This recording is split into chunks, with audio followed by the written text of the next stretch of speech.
185 plus lang. Advance Merry Christmas sa ating lahat. Ayan, October na at ilang buwan na lang magpapasko na. At alam naman natin na dito sa Pilipinas, tayo ang bansang natatangi na nagdidiwang ng may pinakamahabang Pasko.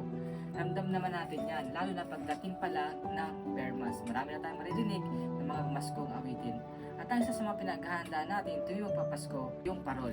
Iba pa rin talaga yung pakiramdam kapag meron tayong parol sa ating bahay.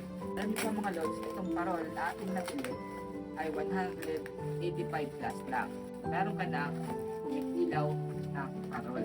Tama-tama ito, yung pagdagdag dekorasyon sa iyong bahay, lalo na malapit na ang Pasko. Pwede na siguro natin siyang tanggalin dito sa kanyang lagayan. Tatanggalin na natin.